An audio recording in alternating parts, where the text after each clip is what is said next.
Sesungguhnya Fir'aun telah berbuat sewenang-wenang di muka bumi dan menjadikan penduduknya berpecah belah. Dia bertindak semena-mena, lalim, melampaui batas, lebih mementingkan kehidupan dunia dan berpaling dari ketaatan Rob yang Maha Tinggi. Fir'aun memecah menjadi banyak sekali golongan dan kelompok dan menindas sebagian di antara mereka. Fir'aun menindas Bani Israel yang berasal dari keturunan Nabi Yakub. Saat itu, mereka adalah penduduk bumi terbaik. Mereka berada di bawah kuasa Raja Tiran yang zalim, yang memperbudak dan mempekerjakan mereka untuk pekerjaan-pekerjaan hina. Ada banyak faktor yang melatar belakangi perbuatan raja tersebut. Selain karena kebencian, ada juga faktor ramalan yang beredar pada saat itu. Bani Israel mengalami siksaan dan penyiksaan yang tak terkira. Nabi Musa diutus oleh Allah Subhanahu wa Ta'ala untuk membebaskan Bani Israel dan telah berulang kali memperingatkan Fir'aun agar membebaskan kaumnya. Namun Fir'aun tetap bersikeras dan menolak. Suatu hari Allah Subhanahu wa Ta'ala memerintahkan Nabi Musa untuk kembali kepada Fir'aun dan menunjukkan mukjizat. Di sana Nabi Musa menunjukkan beberapa mukjizat, termasuk mengubah tongkatnya menjadi ular raksasa dan di tangannya mengeluarkan cahaya. Namun Fir'aun tetap ingkar, dan dari situlah awal mula kehancuran Fir'aun dan pengikutnya. Tentang bagaimana detail kisah lengkapnya serta kelanjutan nasib Fir'aun, dari mana awal mula keangkuhan Fir'aun sampai mengakui dirinya sebagai Tuhan, serta dari mana sumber kekayaan Fir'aun yang sampai penasihatnya saja Qorun bisa membangun istana megah, akan dibahas lengkap di sini. Namun sebelum saya melanjutkan kisahnya, dimohon kepada pemirsa untuk menonton video ini sampai selesai, supaya tidak ada kesalahpahaman dalam memahami isi cerita, serta mohon bantu channel ini semakin berkembang dengan cara subscribe dan berikan like serta komen positifnya. Semoga bantuan pemirsa sekalian menjadi amal jariah dan bernilai pahala di sisinya. Bismillahirrahmanirrahim. Fir'aun menguasai seluruh negeri. Seiring dengan makmurnya negeri Mesir, kekuasaan Fir'aun semakin hari semakin bertambah. Fir'aun berkuasa tanpa ada yang berani menentang, dan dia membuat keputusan sesuka hatinya. Bahkan dengan kesombongannya, dia sampai berani mengaku sebagai Tuhan. Gelar Fir'aun Raja Mesir kuno punya pengaruh besar yang diyakini sebagai seorang yang bertanggung jawab untuk melindungi dunia pada saat itu. Fir'aun bukanlah nama seseorang, melainkan sebutan dalam Al-Quran yang merujuk pada seorang Raja Mesir yang sombong, suka menindas, dan sering melampaui batas, yang hidup ketika Nabi Musa alaihi salam bayi sampai dirinya dibinasakan oleh Allah di Laut Merah. Fir'aun merupakan sebuah gelar bagi raja-raja Mesir yang muncul di era New Kingdom. Pendapat Syekh Abdurrahman As-Sadi mengatakan bahwa Fir'aun merupakan gelar yang diberikan kepada raja-raja Mesir, sebagaimana Raja Babel disebut Namrud, Raja Habasyah disebut An-Najasyi, Raja Yaman disebut Al-Qil, atau Raja Persia yang disebut Kisra, penguasa Roma yang dijuluki Kaisar. Sebutan Fir'aun dalam Al-Quran ini menjurus pada Raja Mesir yang hidup pada tahun 1527 sampai 1407 sebelum Masehi. Fir'aun dikhususkan untuk menyebut penguasa Mesir yang membangkang dan tidak beriman kepada Allah Subhanahu wa Ta'ala, sedangkan yang beriman kepadanya dikenal dengan nama Malik, yang saat itu hidup di zaman Nabi Yusuf alaihi salam.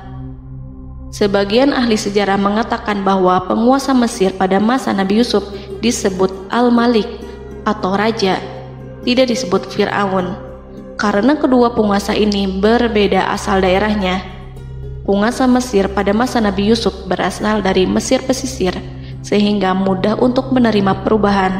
Sedangkan Fir'aun pada masa Nabi Musa berasal dari pedalaman Mesir yang mempunyai watak dan karakter keras serta kolot, dan tidak mudah menerima orang-orang di luar kalangan mereka. Dari keterangan di atas dipahami kenapa penguasa Raja Mesir pada masa Nabi Yusuf percaya kepada Nabi Yusuf dan mengikuti agama Nabi Yusuf, yaitu Islam. kemudian diikuti oleh rakyatnya. Sebagian ahli sejarah menyamakan Fir'aun dengan Mas'ab ibnu Royan. Ada pula yang menyatakan bahwa Fir'aun anaknya Walid ibnu Mas'ab ibnu Royan dari salah satu kaum Ad. Para Fir'aun Mesir kuno memperoleh kekayaan dan membangun kerajaan mereka yang megah melalui berbagai sumber. Beberapa sumber utama kekayaan dan pembangunan kerajaan Fir'aun adalah sumber daya alam. Mesir kuno diberkati dengan sumber daya alam yang melimpah, termasuk emas, tembaga, dan batu mulia yang ditambang dari wilayah gurun dan lembah. Sungai Nil juga menyediakan tanah yang subur untuk pertanian yang menjadi dasar ekonomi Mesir kuno. Air yang sangat penting ini memungkinkan kota-kota tumbuh di tengah gurun. Lonjakan air dan nutrisi itu mengubah lembah Nil menjadi tanah pertanian yang produktif. Menurut Organisasi Pangan dan Pertanian PBB, petani Mesir kuno adalah salah satu kelompok pertama yang melakukan pertanian dalam skala besar, menanam tanaman makanan seperti gandum, serta tanaman industri seperti rami untuk membuat pakaian. Sungai Nil mengalir ke utara sejauh 4.160 mil dari timur tengah Afrika ke Laut Tengah, yang memberikan Mesir kuno tanah subur dan air untuk irigasi. Untuk memaksimalkan pemanfaatan air Sungai Nil, petani Mesir kuno mengembangkan sistem irigasi cekungan. Mereka membangun jaringan tanggul berbahan tanah untuk membentuk cekungan. Kemudian mereka menggali saluran untuk mengarahkan air banjir ke dalam cekungan, di mana air akan menggenang selama sebulan hingga tanah jenuh dan siap untuk ditanami. Selain itu, Sungai Nil dapat dimanfaatkan untuk mengangkut material proyek-proyek konstruksi.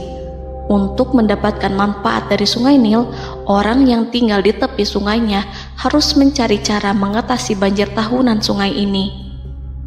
Untuk memprediksi apakah mereka akan menghadapi banjir yang bisa mengakibatkan panen buruk, orang Mesir kuno membangun nilometer atau pilar batu dengan tanda menunjukkan tingkat air. Mereka mengembangkan keterampilan dan teknologi baru dari pertanian hingga pembuatan perahu dan kapal. Sungai Nil juga merupakan rute transportasi penting karena memainkan peran sentral dalam peradaban Mesir kuno.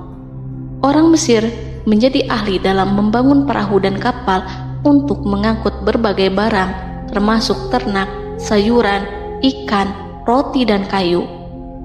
Mesir kuno memiliki perdagangan yang berkembang dengan wilayah Afrika Timur dan Tengah serta Mediterania Timur. Perdagangan ini tidak hanya mencakup barang-barang mewah, tetapi juga bahan pangan dan bahan baku. Fir'aun juga memiliki semua tanah di Mesir dan mengumpulkan pajak dari rakyatnya. Raja Fir'aun juga memperlakukan rakyat dengan kejam tanpa belas kasihan. Ia memeras pajak yang tinggi dan menjadikan kaum Bani Israel sebagai budak kerajaan. Mereka juga menerima upeti dari negara-negara yang dikalahkan atau ingin menjaga hubungan baik dengan Mesir. Bahkan Fir'aun juga memiliki proyek konstruksi untuk membangun struktur megah seperti piramida, kuil, dan monumen yang tidak hanya menunjukkan kekuasaan dan kekayaan mereka, tetapi juga berfungsi sebagai pusat administrasi dan agama. Proyek-proyek ini seringkali menggunakan tenaga kerja dari rakyat yang bekerja selama musim banjir. Kekayaan dan kerajaan megah Fir'aun merupakan hasil dari pengelolaan sumber daya yang efisien, eksploitasi sumber daya alam, dan kebijakan ekonomi yang cerdas. Ini semua mencerminkan kemajuan teknologi, organisasi sosial, dan kekuatan politik Mesir kuno. Kekayaan para Fir'aun Mesir kuno memang sangat luar biasa dan telah menjadi topik penelitian dan kekaguman selama berabad-abad. Fir'aun juga dikenal karena kehidupan mewah mereka. Sebagai penguasa Mesir kuno, Fir'aun hidup dengan kekayaan dan kemewahan yang hampir tak terbayangkan, yang mencerminkan kekuasaan dan status mereka. Mereka menghiasi diri mereka dengan aksesoris yang rumit dan gemerlap, serta mengenakan simbol otoritas dan kekuasaan tradisional. Dan Allah memberikan kepada Fir'aun berupa istidratuhul afiyah, yakni hidup sekian lama tanpa pernah merasakan sakit. Allah Subhanahu wa Ta'ala mengaruniai Fir'aun untuk bisa hidup selama 400 tahun tanpa sakit. Tentu hal tersebut sudah menjadi kehendak Allah Subhanahu wa Ta'ala, maka tidak ada satupun manusia yang bisa menghalangi, bahkan bagi seorang Fir'aun sekalipun yang terkenal dengan kezalimannya. Namun dengan karunia-Nya yang diberikan Allah tersebut bukannya menjadikan Fir'aun sebagai manusia yang bersyukur, tetapi malah membangkitkan kesombongan dan kesesataannya. Dan puncak kesombongan Fir'aun juga dicatat Al-Quran sebagai penguasa tangan besi dan manusia yang pernah mengaku Tuhan. Aku adalah Tuhan kalian yang maha tinggi. Quran Surat An-Najiat ayat 24. Fir'aun hidup selama 446 tahun. Selama hidupnya, Fir'aun memiliki tubuh yang sehat dan bugar tanpa pernah mengalami sakit, meski hanya berupa pusing atau flu sekalipun. Fir'aun bahkan tidak pernah merasakan kelelahan. Fir'aun tidak pernah merasakan perihnya lapar, kerongkongannya tidak pernah tersentuh panasnya dahaga. Seandainya dalam semalam saja Fir'aun dilanda sakit berupa pusing atau demam, maka ia akan sibuk untuk mengurus dirinya sendiri dan tidak berpikiran untuk mengaku bahwa ia adalah Tuhan. Hal ini pun dijelaskan dalam kitab Ihya Ulumuddin Al-Qut Al-Qulub oleh Imam Al-Ghazali. Sesungguhnya yang menyebabkan Fir'aun sampai berani mengatakan, "Aku adalah Tuhan kalian yang maha tinggi." Hal ini disebabkan karena ia mengalami masa sehat dalam hidupnya yang begitu lama. Kekejaman Raja Fir'aun diikuti dengan kesombongannya. Ia enggan bersyukur atas kemakmuran yang dianugerahkan Allah Subhanahu wa Ta'ala. Ia justru menjadikan negeri Mesir penuh dengan kemusyrikan. Sungguh, dia Fir'aun termasuk orang-orang yang berbuat kerusakan, dan kami hendak memberi karunia kepada orang-orang tertindas di bumi, dan hendak menjadikan mereka pemimpin dan menjadikan mereka orang-orang yang mewarisi bumi. Dan kami teguhkan kedudukan mereka di bumi, dan kami perlihatkan kepada Fir'aun dan Haman bersama bala tentaranya apa yang selalu mereka takutkan dari mereka. Surat Al-Qasas ayat 1-6.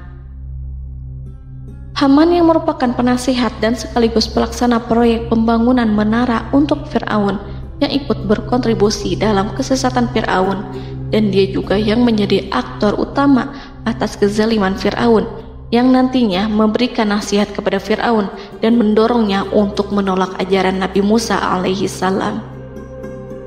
Faktor yang mendorong Fir'aun melakukan tindakan keji ini adalah Bani Israel yang mempelajari suatu hal yang mereka riwayatkan dari Ibrahim, bahwa suatu saat nanti akan lahir seorang anak Bani Israel yang akan menghancurkan kekuasaan Raja Mesir. Berita gembira ini terjadi saat insiden antara Sarah, istri Nabi Ibrahim alaihissalam, dengan Raja Mesir yang saat itu berniat jahat terhadap Sarah. Namun Allah menjaganya. Berita gembira ini santer terdengar di antara Bani Israel. Kaum Kipti juga membicarakan berita ini, hingga sampailah juga ke telinga Fir'aun. Sebagian amir dan orang-orang dekat Fir'aun menyampaikan hal itu kepadanya saat tengah berbincang pada malam hari. Waktu itu Fir'aun langsung menginstruksikan untuk membunuh seluruh anak laki-laki Bani Israel untuk mengantisipasi kelahiran anak yang dimaksud. Tapi apa boleh buat, kewaspadaan sama sekali tidak bisa menghindari takdir.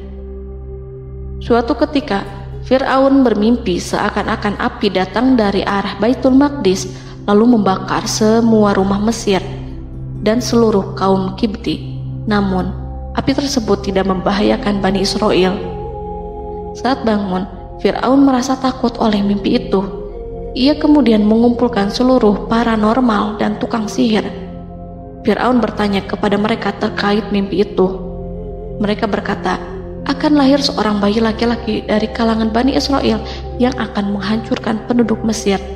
Sebab itulah Fir'aun memerintahkan untuk membunuh anak laki-laki dan membiarkan hidup anak perempuan. Fir'aun sangat mewaspadai agar Musa tidak lahir, hingga menunjuk sejumlah laki-laki dan dukun beranak berpatroli memeriksa para wanita hamil dan mendata waktu kelahiran mereka.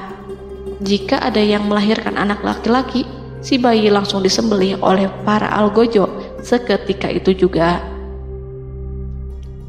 Allah berfirman, kami mengilhamkan kepada ibu Musa, susuilah dia Musa. Jika engkau khawatir atas keselamatannya, hanyutkanlah dia ke sungai Nil dalam sebuah peti yang mengapung. Janganlah engkau takut dan janganlah pula bersedih. Sesungguhnya kami pastikan mengembalikan kepadamu dan menjadikan sebagai salah seorang rasul. Surat Al-Qasas ayat 7. Pada saat itu, ibu Musa yang bernama Ayarika, ada juga yang menyebut Ayah Zakat, merasakan kesedihan yang amat dalam dan sudah mengantisipasi sejak pertama kali mengandung Musa.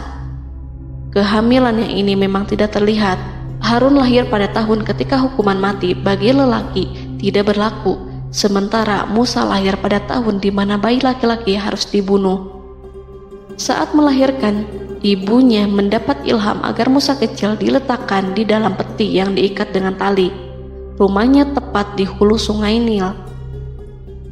Ia menyusui Musa, kemudian ketika khawatir pada seseorang, ia meletakkan Musa di peti itu, lalu dilepaskannya ke lautan, sementara talinya tetap dipegang. Setelah semua orang pergi, ia tarik kembali peti itu. Namun suatu hari, ibu Musa melepaskan peti itu, tetapi dia lupa tidak mengikatnya dengan tali, sehingga peti berisi Musa kecil itu hanyut bersama aliran sungai Nil hingga melintas tepat di depan istana Fir'aun. Selir-selir Fir'aun itu memungut peti dalam kondisi tertutup rapat. Mereka tidak berani membukanya. Peti itu kemudian diletakkan di depan istri Fir'aun, Asiyah binti Muzahim. Ada pendapat yang mengatakan bahwa Asiyah berasal dari Bani Israel dari keturunan Musa. Saat membuka penutup peti dan menyingkap tirai penutupnya, Asiyah melihat wajah Musa kecil memancarkan sinar-sinar nubuah kemuliaan. Begitu melihatnya, Asiyah langsung jatuh hati dan sangat mencintainya. Saat Fir'aun tiba, ia berseru, "Apa ini?" Kemudian ia memerintahkan untuk menyembelihnya, tetapi sang istri meminta agar bayi tersebut diberikan kepadanya. Sang istri berkata, "Dia adalah penyejuk mata hati bagiku dan bagimu." Fir'aun menimpali, "Iya, bagimu, tapi bagiku tidak. Aku tidak memerlukan bayi itu." Petaka memang selaras dengan tutur kata. Kata-kata istri Fir'aun, mudah-mudahan dia bermanfaat kepada kita. Allah memberikan manfaat yang ia harapkan. Di dunia, Allah memberikan hidayah padanya melalui sosok Musa, dan di akhirat, Allah menempatkan dia di surganya karena Musa. Atau kita ambil dia menjadi anak. Keduanya pun mengadopsi Musa karena mereka berdua tidak punya anak. Perkataan Asiyah ini diabadikan dalam Al-Quran surat Al-Qasas ayat 9. Dan berkatalah istri Fir'aun, "Ia adalah penyejuk mata hati bagiku dan bagimu. Janganlah kamu membunuhnya. Mudah-mudahan ia bermanfaat kepada kita, atau kita ambil ia menjadi anak, sedangkan mereka tidak menyadari." Dalam ayat ini Allah Subhanahu wa Ta'ala berfirman yang artinya, sedangkan mereka tidak menyadarinya.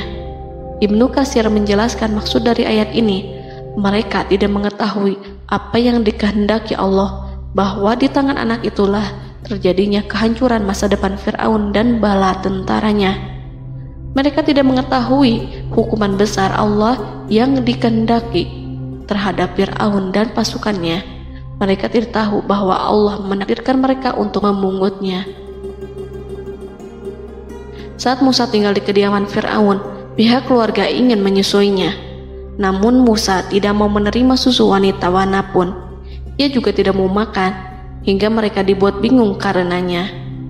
Mereka berusaha sebisanya untuk memberi Musa makan, namun Musa tidak mau. Seperti yang Allah sampaikan dalam surat Al-Qasas ayat 12. Dan kami cegah dia Musa menyusu kepada perempuan-perempuan yang menyusuinya sebelum itu. Mereka kemudian mengirim Musa bersama para dukun beranak dan sejumlah wanita ke pasar. Mungkin Musa mau menyusu pada seorang wanita di sana. Saat semua orang berdiri di hadapan Musa, saudari Musa melihatnya. Ia tak memperlihatkan sikap seakan-akan mengenal bayi yang sebenarnya adalah adiknya. Mereka kemudian pergi bersama saudari Musa itu ke kediaman Musa. Musa kecil kemudian digendong ibunya untuk menyusui bayi itu. Bayi yang tidak lain adalah anaknya sendiri, langsung menyusu dengan lahap. Melihat hal itu, mereka merasa sangat puas dan gembira. Mereka pun melaporkan peristiwa yang sangat menggembirakan itu kepada Asia. Asia meminta agar perempuan yang tidak lain adalah ibunya Musa itu untuk menetap bersamanya dan memohon kebaikan serta kesediaannya. Namun, perempuan itu menolaknya seraya berkata, "Sesungguhnya aku mempunyai suami dan anak-anak yang tidak bisa aku tinggalkan. Akan tetapi, aku siap melakukan jika bayi itu dibawa kepadaku ke rumahku." Akhirnya Asia mengutus ajudan kerajaan untuk menyerahkan bayi itu kepada ibunya Musa untuk disusui secara rutin. Asia kemudian memberikan berbagai macam fasilitas kepada ibu Musa berupa biaya nafkah sehari-hari, pakaian-pakaian bagus, dan beberapa hadiah istimewa yang lainnya sebagai kompensasi upah menyusui bayi itu. Akhirnya Musa kecil kembali ke pangkuan ibunya dan berada di bawah asuhannya. Allah telah menyatukan kembali bayi yang bernama Musa itu dengan ibunya sendiri. Fir'aun tidak akan menyangka jika Allah telah mempersiapkan sesuatu yang besar lewat kehadiran Musa kecil di kerajaannya. Sang Raja bengis lagi terpedaya oleh banyaknya pasukan yang dimiliki, kekuasaan, dan luasnya kerajaan yang maha agung yang tak terkalahkan, dan takdirnya tak bisa ditentang. Allah telah memutuskan bahwa bayi itu yang dia dan pengikutnya waspadai keberadaannya itu hingga dengan bengis membunuh banyak sekali nyawa yang tak terhitung jumlahnya. Padahal anak tersebut justru tumbuh dewasa di kediamannya, di atas kasurnya, memakan makanannya, dan meminum yang ada di rumahnya. Fir'aun sendiri justru mengadopsi dan merawat serta mengasuhnya tanpa menyadari rahasia besar di balik itu. Anak itu yang membuatnya binasa di dunia dan akhirat karena menentang kebenaran yang nyata yang ia sampaikan kepadanya. Nabi Musa tumbuh dan hidup sebagai salah seorang dari keluarga kerajaan hingga mencapai usia dewasanya, di mana ia memperoleh asuhan dan pendidikan sesuai dengan tradisi istana. Allah Subhanahu wa Ta'ala mengaruniakannya hikmah dan pengetahuan sebagai persiapan tugas kenabian dan risalah yang diwahyukan kepadanya. Musa tumbuh menjadi seorang pemuda yang mempunyai fisik dan akhlak yang kuat. Allah anugerahkan kepada Musa kesempurnaan tubuh dan kekuatan jasmani. Musa juga menyadari bahwa dia hanyalah anak angkat. Tidak setetes pun darah Fir'aun mengalir padanya, dan bahwa ia keturunan Bani Israel yang ditindas dan diperlakukan sewenang-wenang oleh Fir'aun dan kaumnya. Maka dia berjanji kepada dirinya sendiri akan menjadi pembela bagi kaum-kaum yang lemah yang tertindas. Kekuatan fisik Nabi Musa memang tidak bisa diragukan. Itu terbukti pada saat Nabi Musa mampu mengangkat batu penutup sumur seorang diri, padahal batu itu hanya bisa diangkat oleh 10 orang laki-laki. Peristiwa kedua saat perkelahian antara Bani Israel dan orang Kipti atau kaumnya Fir'aun, suku asli Mesir. Saat orang Israel meminta pertolongan kepada Musa untuk mengalahkan orang Kipti, Musa menghampiri orang Kipti tersebut. Dengan tangan terkepal, Musa meninju orang Kipti dan matilah musuhnya itu. Orang Kipti hanya mati karena pukulan itu. Musa tidak sengaja dan tidak bermaksud untuk membunuh orang Kipti. Musa hanya berniat membuatnya jera. Dan karena peristiwa itulah Nabi Musa pergi meninggalkan Mesir karena Musa takut terhadap Fir'aun dan tentaranya yang akan membunuhnya. Karena jika mereka tahu bahwa Musa membunuh orang Kipti demi membela salah seorang Bani Israel, akan membuat Fir'aun dan pengikutnya mencurigai bahwa Musa memang berasal dari Bani Israel, dan pada akhirnya akan memicu sebuah permasalahan besar. Dan pada waktu yang sudah ditentukan oleh Allah, sekitar 10 tahun Nabi Musa meninggalkan Mesir. Pada akhirnya Allah mengamanahkan dia sebagai seorang rasul. Allah anugerahkan kepadanya hikmah kenabian dan pengetahuan di usia 40 tahun. Allah perintahkan Musa kembali ke Mesir untuk menghadapi Fir'aun dan mengajak dia mengakui Tuhan semesta alam. Tugas ini penuh dengan bahaya, mungkin bisa membuat Musa kehilangan nyawa, tetapi menuruti perintah Allah itu mutlak baginya. Ditemani oleh saudaranya Harun untuk membantunya membenarkan perkataannya. Lidah Musa cedal karena bara api yang pernah diletakkan di lidahnya saat Fir'aun hendak menguji akalnya setelah menarik jingat Fir'aun hingga berdarah. Fir'aun bermaksud untuk membunuhnya. Asiyah mengkhawatirkan Musa lalu berkata, dia masih kecil. Fir'aun kemudian menguji Musa dengan meletakkan buah dan bara api di hadapannya. Musa kecil hendak bermaksud meraih buah-buahan, tetapi tangannya dialihkan oleh malaikat. Lalu Musa mengambil bara api dan ia letakkan di lidahnya. Lidahnya cedal karena bara api ini. Musa meminta kepada Allah agar kekakuan yang ada di lidahnya dihilangkan sebagian, sebatas agar kata-katanya bisa dipahami, dan tidak meminta untuk dihilangkan secara total, karena para rasul hanya meminta sebatas yang diperlukan. Pergilah kamu kepada Fir'aun, karena dia benar-benar telah melampaui batas, maka berbicaralah kamu berdua kepadanya dengan kata-kata yang lemah lembut. Mudah-mudahan dia sadar atau takut. Quran Surat Toha ayat 42-43. Ini merupakan sifat santun dan kasih sayang serta rahmat Allah terhadap makhluknya, meski Allah mengetahui kekafiran dan kesewenang-wenangan dan kesombongan Fir'aun. Bersama Harun, Musa mendatangi Fir'aun setelah menemui beberapa rintangan yang lazim ketika akan menemui raja pada waktu itu. Pertemuan Musa dan Harun juga dihadiri oleh beberapa anggota pemerintahan dan penasihat. Bertanyalah Fir'aun kepada mereka berdua, siapakah kalian berdua ini? Musa menjawab, kami Musa dan Harun adalah pesuruh Allah agar kamu membebaskan Bani Israel dari perbudakan dan penindasanmu dan menyerahkan mereka kepada kami agar mereka menyembah kepada Allah dengan leluasa dan menghindari siksaanmu. Fir'aun segera mengenal Musa dan berkata kepadanya, bukankah engkau Musa yang sudah kami asuh sejak bayimu dan kami asuh dalam istana sampai usia remajamu dan mendapat pendidikan serta pengajaran yang menjadikan engkau pandai? Dan bukankah engkau yang melakukan pembunuhan terhadap diri daripada seorang dari golongan kami? Sudahkah engkau lupa terhadap itu semua dan tak ingat akan jasa kami kepadamu? Musa menjawab, bahwasannya engkau telah mengurus aku sejak kecil. Itu bukanlah jasa yang dapat kamu banggakan, karena jatuhnya aku pada tanganmu akibat dari kekejaman dan kezalimanmu tatkala engkau memerintah agar orang-orangmu menyembelih setiap bayi laki-laki yang lahir, sehingga ibuku membiarkanku mengapung di sungai Nil dan aku dipungut oleh istrimu, sehingga selamatlah aku dari pengejaranmu dan penyembelihanmu. Dan kebaikan yang engkau sebutkan itu sebanding dengan perlakuanmu terhadap sebuah suku bangsa besar, yaitu Bani Israel secara keseluruhan, karena engkau telah menindas dan menjadikan mereka budak-budak untuk melayanimu.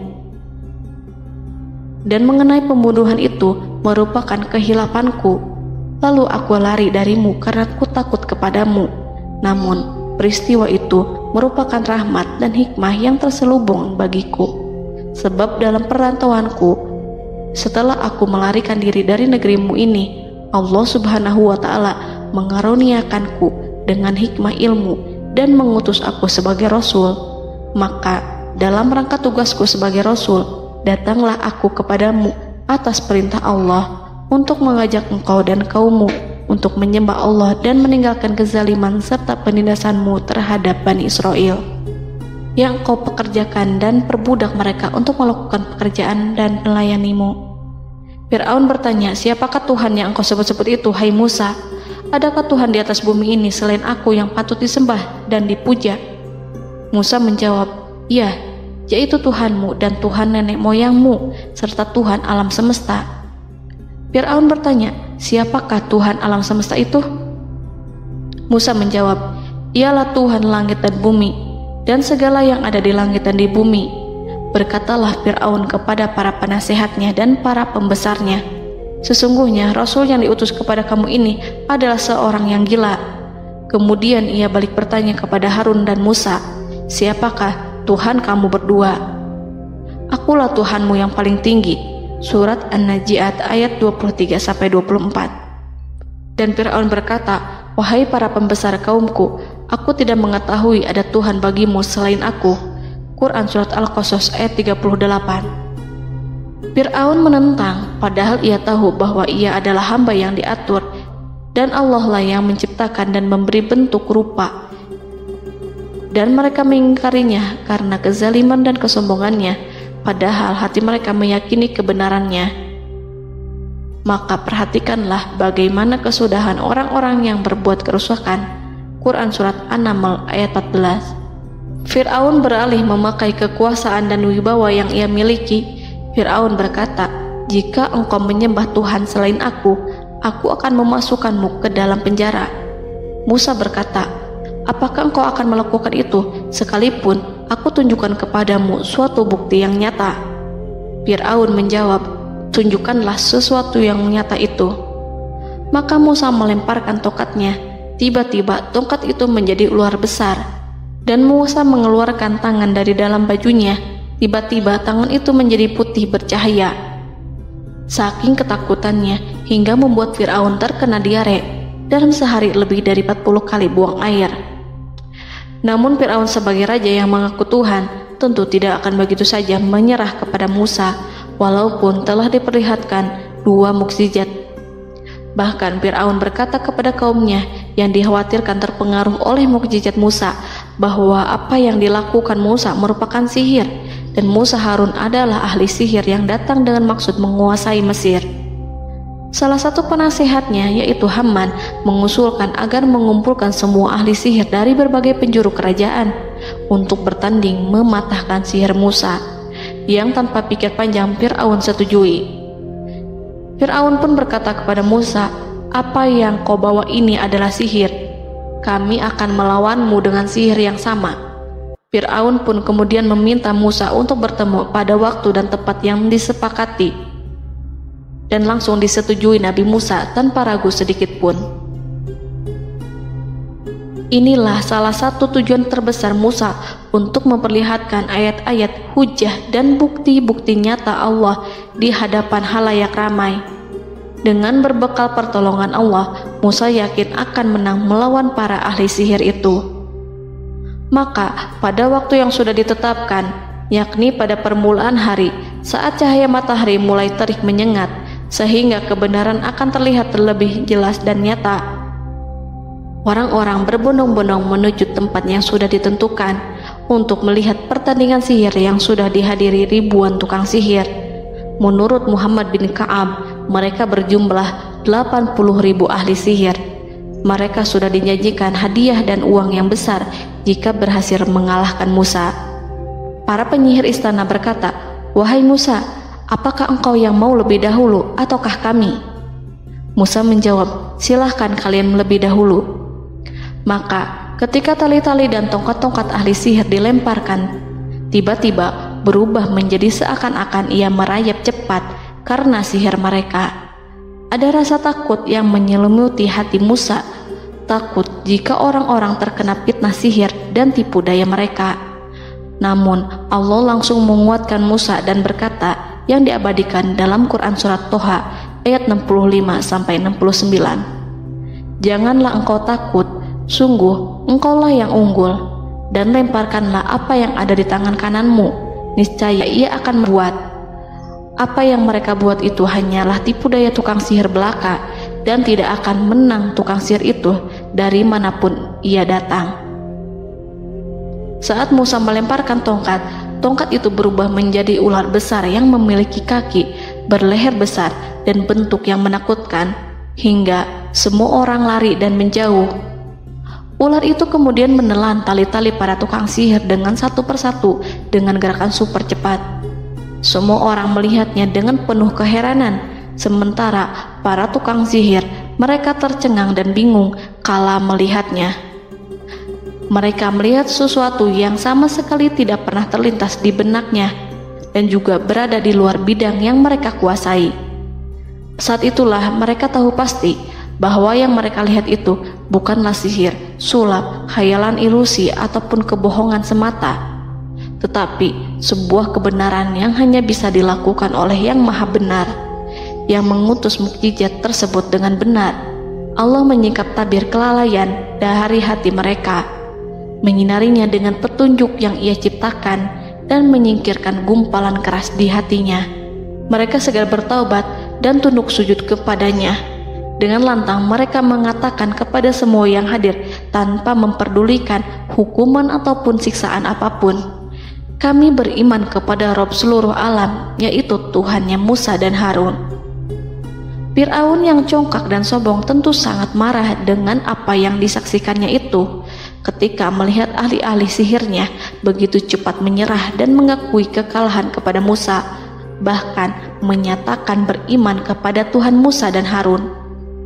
Tindakan itu dianggapnya sebagai pelanggaran terhadap kekuasaannya dan penentangan terhadap ketuhanannya dan merupakan tamparan bagi kewibawaannya. Fir'aun berkata kepada mereka, "Apakah kalian telah beriman kepada Musa sebelum aku memberi izin? Kenapa kalian tidak terlebih dahulu bermusyawarah kepadaku sebelum melakukan tindakan keji di hadapan rakyatku ini? Dia itu pemimpinmu yang mengajarkanmu sihir, dan bukankah ini adalah persengkongkolanmu terhadapku? Musa dapat mengalahkan kamu sebab ia mungkin merupakan guru dan pembesar yang mengajari sihir kepadamu, dan kamu telah mengaturnya, dan sandiwaramu ini tak akan kubiarkan.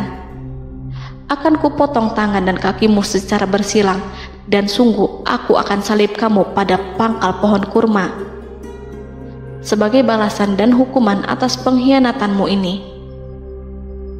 Walaupun melihat langsung kebenarannya, Fir'aun tetap tidak percaya.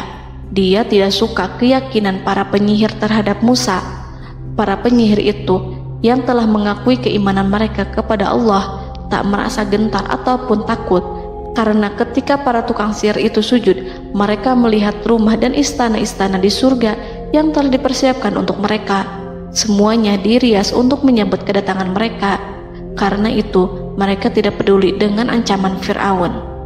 Setelah peristiwa kekalahan penyihir Fir'aun dengan mukjizat Nabi Musa itu, Fir'aun serta penasihat dan para pembesarnya, termasuk Haman, merencanakan penindasan yang lebih kejam untuk kaum Bani Israel dan merencanakan pembunuhan terhadap Nabi Musa.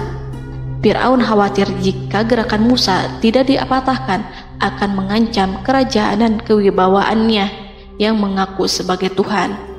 Walaupun sudah diingatkan oleh orang mukmin dari kalangan keluarga Fir'aun agar tidak membunuh Nabi Musa dan menyeru kembali menuju jalan yang benar dan mengingatkan kepada akibat yang buruk yang akan didapati nanti, namun Fir'aun dan penasihatnya tetap berada pada kesesatan. Sebagai balasannya, Allah menghukum Fir'aun dan penduduknya dengan kekeringan dan penyakit yang bertahun-tahun karena menolak Rasulnya. Mereka dilanda banjir bandang, darah yang bercampur dengan seluruh air yang ada. Setiap kali mereka akan mengambil air, baik air sumur ataupun air sungai Nil, pasti akan berubah menjadi darah segar. Serbuan belalang pun tidak bisa mereka hindari. Belalang menghinggapi tanaman hingga tak menyisakan satupun buah, daun ataupun rumput. Serangan hama dan wabah katak juga mengerumuni mereka hingga berjatuhan di makanan, wadah-wadah, sampai-sampai ketika ada yang membuka mulut untuk makan ataupun minum, pasti ada katak yang jatuh di situ. Semua hukuman itu hanya menimpa Fir'aun dan pengikutnya, sama sekali tidak menimpa Nabi Musa dan Bani Israel. Namun mereka tidak belajar ataupun berubah, mereka tetap saja kafir dan hanyut dalam kejahatan. Setiap kali Allah timpakan hukuman kepada Fir'aun dan pengikutnya, mereka bersumpah dan berjanji kepada Musa untuk beriman. Namun ketika hukuman itu dihilangkan, mereka ingkar janji, berpaling dan kembali kepada keburukan seperti sedia kala. Dari semua penderitaan ini, Allah perintahkan Musa membawa pengikutnya keluar dari Mesir, memulai perjalanan berbahaya antara hidup dan mati. Setelah mengetahui keberangkatan Nabi Musa dan Bani Israel, Fir'aun bersama tentaranya bergerak untuk membantai mereka. Dengan pasukan besar yang berjumlah lebih dari 1.600.000 personil, ditambah 100.000 ekor kuda berwarna hitam legam, Fir'aun berhasil mengejar rombongan Nabi Musa yang saat itu berjumlah 600.000 prajurit di pantai Laut Merah saat matahari terbit. Pasukan Fir'aun mengepung mereka dari semua arah. Di belakang mereka ada tentara Fir'aun yang kejam, sementara di hadapan mereka Laut Merah yang membentang luas. Kala situasi kian genting dan Fir'aun beserta seluruh pasukannya mendekat dengan kesungguhan hati, diperkuat dan persenjataan, juga dengan amarah dan kedengkian, penglihatan tidak menetap mengarah ke suatu tujuan, dan hati naik menyesak sampai ke tenggorokan. Saat itulah Yang Maha Penyantun lagi kuasa, Rob Arsy yang mulia, mewahyukan kepada Musa, "Pukullah laut itu dengan tongkatmu." Maka tatkala Musa memukulkan tongkatnya ke lautan, laut itu pun terbelah. Air lautan berdiri tegak laksana gunung yang terbelah oleh kuasa Yang Maha Agung yang bersumber dari zat yang mengatakan kepada sesuatu, "Jadilah," maka jadilah sesuatu itu. Allah memerintahkan angin barat untuk menyapu kerikil-kerikil hitam lautan hingga dasar lautan berubah menjadi tanah yang kering yang tidak melekat pada kaki-kaki kuda dan hewan. Allah memerintahkan Musa untuk melintas bersama kaumnya. Mereka segera turun melintas dengan senang. Mereka menyaksikan sebuah hal yang membuat mata tercengang dan memberikan petunjuk pada hati orang-orang yang mukmin. Setelah Musa bersama kaumnya melintas secara keseluruhan dan keluar dari lautan, saat itulah pasukan garis depan Fir'aun baru masuk. Saat itu Musa bermaksud memukulkan tongkat ke lautan agar kondisi laut kembali seperti sedia kala, agar Fir'aun dan pasukannya tidak bisa mengejar. Tapi Allah yang Maha Kuasa dan pemilik keluhuran memerintahkan agar lautan tetap dibiarkan seperti itu, seperti yang Ia firmankan. Saat Musa membiarkan lautan dalam kondisi terbelah dan Fir'aun tiba di tepi pantai, ia melihat sesuatu yang dahsyat. Kondisi ini membuatnya tercengang dan ia tahu betul bahwa apa yang dilihatnya adalah pekerjaan Rob Arsy yang mulia, seperti halnya mukjizat lain yang pernah ia lihat sebelumnya. Fir'aun berhenti dan tidak maju. Ia menyesal karena mengejar Bani Israel dalam situasi seperti ini, di saat penyesalan tiada lagi membawa guna. Namun Fir'aun memperlihatkan sikap tangguh dan kuat di hadapan para pasukannya dan memperlakukan mereka layaknya musuh.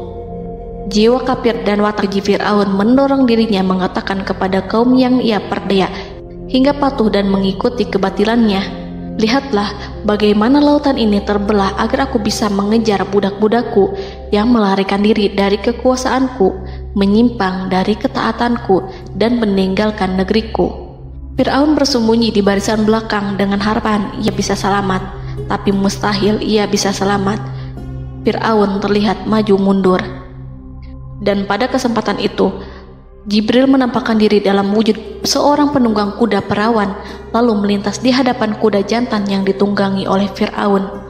Kuda yang ditunggangi Fir'aun meringik menghampiri kuda yang ditunggangi Jibril. Fir'aun kemudian masuk ke dalam lautan hingga mendahului kuda dengan tangkas dan cepat. Fir'aun tidak menghindari mara bahaya dari dirinya ataupun mendatangkan manfaat. Mereka segera menyusul hingga semuanya berada di lautan. Setelah bagian depan hendak mencapai tepi, Allah memerintahkan Musa melalui wahyu untuk memukul lautan dengan tongkat. Musa memukul lautan dengan tongkat. Lautan kembali menyatu seperti sedia kala dan menenggelamkan mereka semua. Tak seorang pun yang selamat. Allah menggambarkan tentang bagaimana Fir'aun didengkot orang-orang kafir Kipti tenggelam. Gelombang besar sesekali turun dan sesekali naik membawa Fir'aun. Bani Israel melihatnya dan juga pasukannya, seperti apa siksa dan petaka besar yang Allah timpakan kepadanya dan juga pasukannya, agar Bani Israel senang dan lega. Saat Fir'aun menyaksikan kematian dan mulai sakarat, ia kembali kepada jalan kebenaran dan bertaubat, serta beriman pada saat keimanan tiada lagi membawa guna.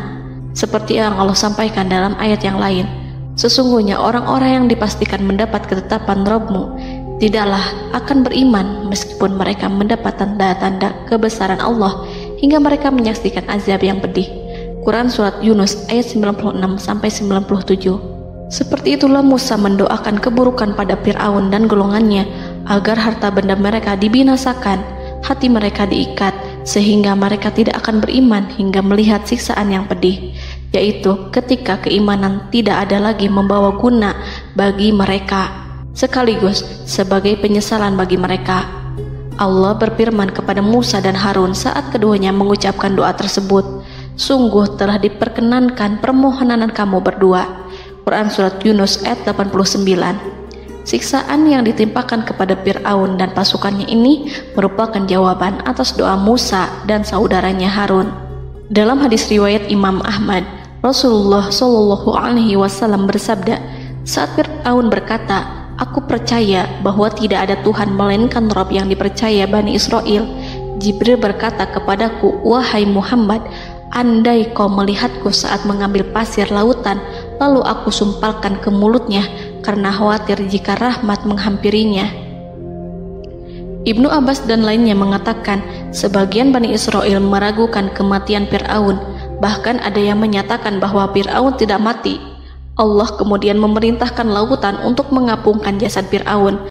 Maka pada hari ini kami selamatkan jasadmu, yaitu dengan mengenakan baju perang yang dengannya kau dikenali, agar engkau dapat menjadi pelajaran bagi orang-orang yang datang setelahmu, yaitu agar kau menjadi bukti bagi Bani Israel atas kekuasaan Allah yang membinasakan Fir'aun.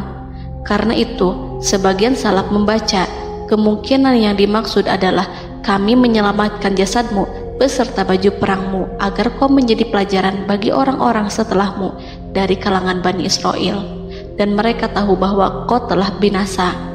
Wallahu a'lam.